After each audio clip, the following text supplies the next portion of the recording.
Clodagh, just a short few days until the Senior Championship kicks off back again. No doubt Armagh will be looking to start off with a win. Yeah, definitely. I mean, I suppose off the back of our Ulster Championship win, it's been a couple of weeks now since we've had a game, so I know the group are really looking forward to it and ready to get out and go again. I suppose preparation-wise, it's just hard training sessions, maybe a couple of challenge matches, but you can't really match that championship feeling, especially when it's a three-team group and one defeat. Could see you finish in second spot. Yeah, it can be tough.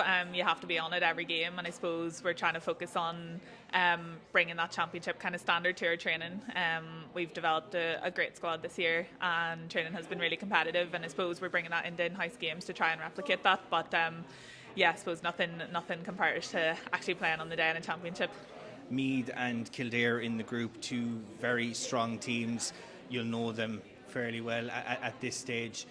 Just a case now of just putting the right things together in the training sessions just leading up to that first game. That's it. We know it's a really competitive group. Meath and Kildare are both Division 1 teams and have been playing a really high standard of football this year. We had really competitive games with them throughout the league, and I know that feels like a long time ago now, but no doubt they'll be preparing the same way coming into championship. So yeah, it's just trying to be on it every game because you can't afford a loss really. It'll put you on the back foot. So yeah, focusing on our first game and just trying to get a result in that as much as possible. That Division 1 campaign this year was very, very competitive. Unfortunately, just didn't go the way that Armagh wanted, but you've built a very strong squad and can take a lot of positives from that now going into the championship. Yeah, definitely, and I think we obviously weren't happy with our league final performance, but we did have a lot of positives throughout the league, and it's those that we can focus on and we can take those learnings from the league final. Going into our Ulster Championship then, it was great to be able to bounce back from that league final. It shows that we can. So yeah, I mean, there's definitely a lot of work to do still, but it's great to have kind of positives and negatives to take from games and be able to implement those learnings as well. There is a real buzz in Armagh, not only for, we'll say, the men's footballers from last year, but you made it to the semi-final stage last year. The Camogie side as well are doing very well. I know I was here yesterday chatting to a member of the squad looking ahead to their campaign. So for the women's game in Armagh, it's very good to see two teams thriving, just for that young generation to see their heroes in action, in competitions, and trying to fight for silverware to get some more people into the clubs. Yeah, definitely. I mean, there's a great buzz about the place at the minute. Still a bit of momentum there from last year, which is brilliant.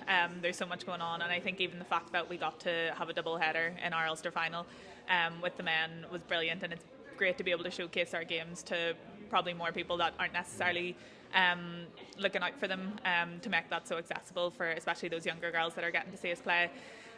Hopefully they'll keep coming out and supporting us throughout the championship as well, but no, definitely a bit of momentum carrying on. Semi-finalists last year, no doubt through the gruelling training sessions over the winter, it's to go that one step further this year and make an All-Ireland final. Of course, you would love an opportunity to try and rectify that. But we're very much aware that is going to be a tough ask. There's a lot of football to be played before then, and we really can't look further ahead than our group. As I said, it's so competitive, and while yes, we would obviously love to try and get a step further, you really can't look that far ahead just now.